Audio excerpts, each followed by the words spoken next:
What part does rituals play on a spiritual path? What did Bhagavan teach us about that? Bhagavan was not prescriptive. That is to say, he didn't tell people what they should or shouldn't do. There was an innate sense of humility in him that somehow he didn't feel it was his job to tell other people what to do unless they themselves approached him and asked. And even within that particular constraint, he didn't feel that it was his job to tell them to change what they were doing if they were happy with what they were practicing. So a standard conversation would be, Bhagavan, please give me some teaching, please give me some practice. And Bhagavan would say, well, what are you doing?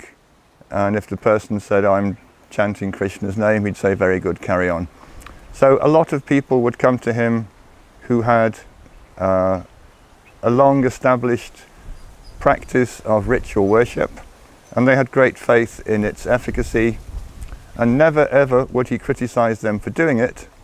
And if other people tended to look down their noses at people who were worshipping statues as a rather primitive form of religious expression, he would criticize them.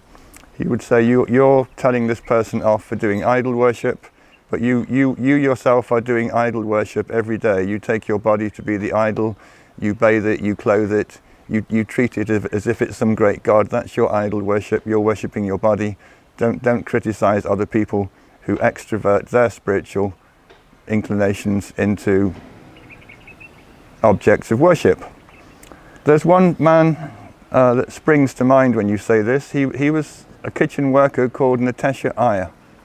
Natesha Iyer came to Bhagavan with a very strong ritual practice.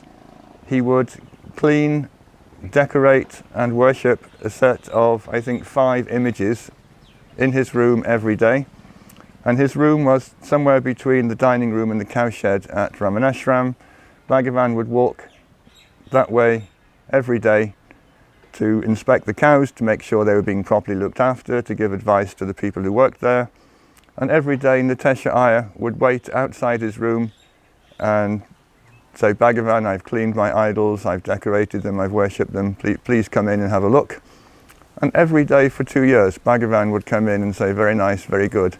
This for me displayed an extraordinary patience with a man who just didn't seem willing to progress from his worship of these 5 statues. Bhagavan knew it was good for him, he knew it was the right thing at that point.